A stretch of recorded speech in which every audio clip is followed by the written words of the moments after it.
I thought taking my daughter to the park would be a fun, carefree day, but when an entitled Karen accused me of giving my child alcohol, the situation quickly escalated. With the police involved, I had to fight tooth and nail to clear my name and protect my daughter. Here's the harrowing account of what happened that day. Hey, I'm Sarah, a 35-year-old mom of a 5-year-old girl named Lily. Today, I took her to the park to get some fresh air and let her play. It was a gorgeous sunny day, and the park was packed with people. As soon as we got there, Lily ran towards the swing and I followed her. We were having a blast when I noticed a woman sitting on the bench nearby watching us. Her name's Karen, and she had her own child with her, but she was giving us a hard time. She kept making loud comments about how Lily was using the swing, and how she wasn't happy with her behavior. It was clear that Karen thought she was entitled to the swing, and that we were ruining her day at the park. I tried to ignore her, but Karen's behavior only got worse. She started making snide remarks about me and my parenting skills, suggesting that I was a bad mom for not disciplining my child. It was so uncomfortable, and I felt like leaving the park altogether. Lily was swinging away, and I decided to give her a juice box to drink. Karen noticed this, and immediately assumed it was an alcoholic beverage. She got up from her bench and walked over to us, her eyes narrowed with suspicion. "Excuse me," she said. "Are you giving your child a beer?" I was taken aback by her accusatory tone. "No, it's just a juice box," I replied, holding up the colorful carton for her to see. "I don't believe you," Karen said, her voice getting angrier. "You shouldn't be giving children alcohol. I'm going to call the police and report you for being an irresponsible parent." I was shocked by Karen's reaction. I had seen her watching us earlier, but I hadn't realized that she was the type of person who would jump to conclusions and make false accusations. I tried to explain that it was just a juice box, but she wouldn't listen. "It's not alcohol, I swear," I insisted. "Look, it says 100% juice right on the box." "I don't care what it says," Karen retorted. "You're endangering your child's health by giving her beer. I'm calling the police." As she pulled out her phone, I felt a sense of panic rising in my chest. I had never been accused of something like this before, and I had no idea how to handle the situation. I looked around the park, hoping that someone would step in or come to my defense, but everyone seemed to be minding their own business. Feeling embarrassed and humiliated, I tried to reason with Karen one more time. "Please, don't call the police," I begged. "I promise you it's just a juice box. I would never give my child alcohol." But Karen was beyond reason. She was convinced that I was a terrible parent who deserved to be punished. As she dialed the number for the police, I realized that I needed to act fast if I wanted to avoid getting into serious trouble. Before I knew it, 2 police officers arrived at the park and walked towards us. Karen immediately rushed over to them, pointing at me and shouting, "Officers, this woman is giving her child beer." The officers approached us, and one of them asked, "Is there a problem here?" Karen spoke first. "Yes, officer, this woman is giving her child alcohol. I saw her with my own eyes." I tried to explain the situation, but Karen kept interrupting me. "She's lying," she said. "I saw her give the child a beer. It's right there in her hand." The officer turned to me. "Ma'am, is this true? Are you giving your child alcohol?" "No, officer," I replied, my voice shaking with fear. "It's just a juice box, I swear." The officer looked at the juice box and examined it closely. "It says 100% juice on the box," he said, turning to Karen. "Are you sure this is what you saw?" Karen didn't back down. "I know what I saw," she said. "She's lying to you." The other officer stepped in. "Ma'am, can you explain to us what happened here?" I began to speak, recounting the events leading up to Karen's accusations, in as much detail as I could remember. I explained how I had arrived at the location to find Karen already there, and how she had accused me of stealing from her. I described the altercation that followed, and how I had tried to reason with her, but she had grown increasingly agitated. The officers listened carefully, taking notes as I spoke. Meanwhile, Karen continued to interrupt and interject, but they ignored her and stayed focused on my story. After I finished, the officers asked me a few follow-up questions, and then turned to Karen for her account of the events. "Is there anything you said or did that could have been misinterpreted as giving your child alcohol?" one of the officers asked me. I thought back to our earlier conversation about the juice box. I mentioned that it was a special drink, I said, realizing my mistake. "I think she misunderstood what I meant." The officers exchanged a look. "That could explain the confusion," one of them said, "but we still need to investigate further." They asked me to come with them to their car, leaving Karen behind. As we walked, they explained that they needed to verify my story and examine the juice box more closely. I complied, hoping that they would find the truth and clear my name. After a few minutes, they returned with the juice box and a relieved expression. "You were telling the truth," one of the officers said. "The juice box contains only juice, no alcohol. You're free to go." I thanked the officers and rushed back to Lily, who was still swinging and oblivious to the drama that had unfolded. Karen had left the park by this point, and I was grateful to be rid of her. As we packed up to leave, I couldn't help but feel angry and frustrated about what had happened. It wasn't fair that Karen had accused me of something so terrible without any evidence, and it wasn't fair that I had been put in such a difficult and embarrassing situation. This is such a frustrating situation to be in, and it's unfortunate that the woman had to jump to such extreme conclusions. It's also concerning that nobody in the park seemed to want to intervene or stand up for you. I'm glad the police were able to verify the truth and clear your name, but it's still a shame that you and your daughter had to go through that.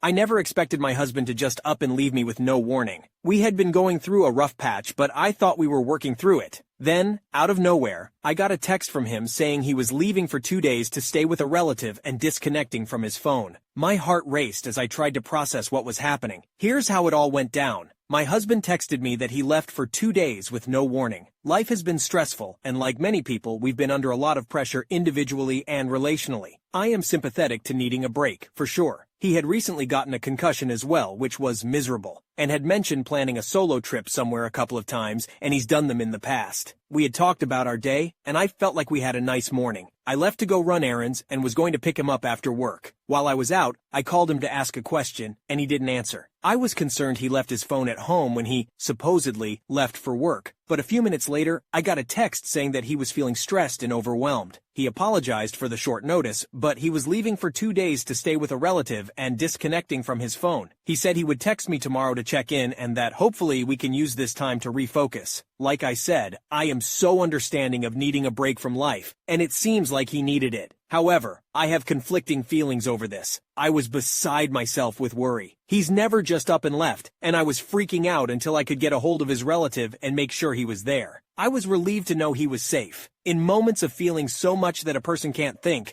I've been there before too, but sending a text and immediately going no contact for 2 days is something that, as a spouse, doesn't sit well with me. If he had called instead of texted or even called later in the day, maybe when he wasn't so overwhelmed, just to let me know he was all right, it would have been a different story. So the next day, when he checked in, he sent me a text saying he was sorry I was blindsided by the sudden decision and knows this is uncomfortable for me. He thanked me for giving him time to process. When I asked if he could call just to hear his voice, he said he couldn't do that and hasn't contacted me again. I know that when discussing mental health, it's important to prioritize the person struggling. To say, I'm upset he won't call me might seem shallow, but truthfully, if I'm trying to be in a partnership with someone who just walked out the door, it is concerning to me in regards to maintaining trust, which we have been working on in counseling. I want to be supportive and understanding, but this hurt like hell. He is in therapy, I am in therapy, and we were supposed to have couples counseling today, ironically, but that's not happening now. I just don't know what to do. I don't know how to go forward. I am not okay with how the situation happened. I feel so hurt. Am I being inconsiderate? I need help. Please throw me any advice. I feel like I'm drowning. Edit for an update. Thank you for the support. It was really helpful. The only person I could talk to about this has been out of cell coverage, and your comments helped me put words to feelings. I was able to speak with him on the phone finally. After expressing my worries and frustrations, he told me he admitted leaving like he did was a bad decision, but he needed to take care of himself first and figure out what he wants before saying,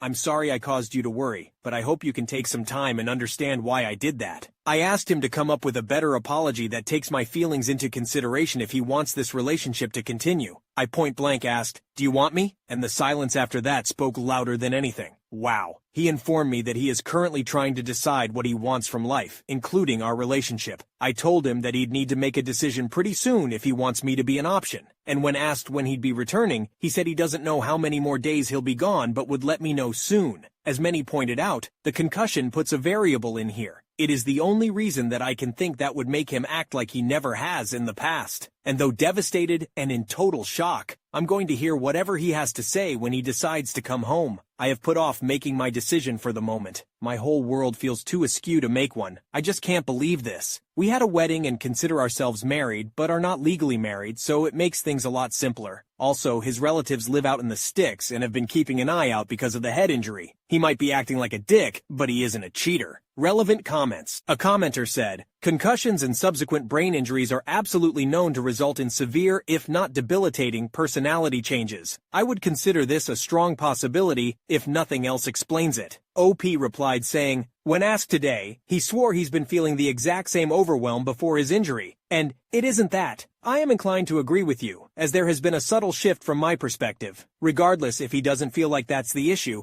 then all that is in store for me is to hope that he were to realize soon and make adjustments. Best case, for the sake of the relationship, realize later after he's better, and then I guess I get the satisfaction of being validated, or I'm stuck with someone whose brain is too broken to act in a way that's tolerable. So I feel like the ball's in his court on that one. The OP left an update 1 year later. It feels like years since this happened, but I wanted to follow up on it. This community was incredibly helpful when I didn't have anyone to turn to, and I am really grateful for the people who were able to help. I had been so entrenched in fixing things that I couldn't even see how toxic this relationship had become and was taking on blame for things out of my control. My now ex had ended up calling me after a few days in hiatus and broke up with me over the phone. He requested that I just sell all of his stuff, but I told him he needed to come back and get it himself, which he did with the condition that I promised I wouldn't be there. Unfortunately, I had to clean out the rest of our apartment and deal with all the logistics of bills, and felt like I had to harass him for the half of them when he wouldn't send it when I asked. He stopped talking to me, and it became known to me that he was telling his family that I was a narcissist and manipulative, the reasoning given of why he left so suddenly, and they completely cut contact as well. Many pointed to the head injury he had sustained as the reason this went down the way it did, and I definitely agree that was the catalyst. So I made sure his relatives knew about it in case he needed help. However, I couldn't do anything beyond accept that he was actively rejecting me, and I haven't seen him since the day he left. I had a soft place to land at my parents' house and started healing from there. I had already been seeing a therapist, and she was my godsend. I was able to open up about some of the issues that I acquired during this relationship and really see it for what it had been, which was a clash of immaturity and mental health struggles that caused us both to inadvertently hurt each other all the time. I worked from the beginning, and still work some days, to not settle into resentment from the whole situation, knowing how heavy the weight of my own anger would weigh me down. At this point, I can say that I can look at our relationship through the lens of we loved each other, but we outgrew each other, and the way he left was not okay, and I fully hold him accountable for that. I was hurting really intensely, but I started exercising and worked to be physically and emotionally healthy at the same time. I had just found a treatment for chronic health issues I had been dealing with, so I felt like my life shifted into a new era. As the dust settled, I have been able to start going to college and found purpose again. I was ready to date again sooner than I initially thought I would have. I was still in the healing process, but I felt like that didn't limit me from having fun hanging out with new people and seeing what was out there. I ended up meeting someone really great pretty fast, which was a surprise to me, but a really good surprise. So far things have been going really well and completely different than even the good portion of my past relationship experience. I think my past self would have really cared a lot about what people think, or would have been unsure about a new relationship so soon, but I also know myself and what I want from life so much better than when I started dating the first time, and proved to myself that I have the strength to not only survive hurt, but to rebuild my life into something better than it was. Anyways, all this to say that if you're going through an ugly marriage and people are telling you to get out, and the thing that's stopping you from doing that is feeling like you'll never get back on your feet, it may take some time, but you will, and it's 100% worth it. TLDR. My husband left me out of the blue one day in the shittiest way. I posted about it here, got some good advice, and over a year later, I'm doing great without him. Don't let the fear of starting over dictate your life. We love those healthy marriages. Here are some relevant comments. A commenter said, "Thank you so much. My husband up and left me a few months ago, also following a concussion/brain bleed, also without warning. I'm trying every single day to keep going. Your post gives me hope." The OP said, "I'm so sorry. It's heartbreaking to see someone change after a head injury. Grieve how things used to be when you need to, but keep reminding yourself there is so much possibility in your future to look to. Surviving that is hard, but a healing journey can feel so exhausting sometimes. You've got this even when you don't feel like you do. Celebrate the little victories, but rest when you need to. Sending you strength and hugs."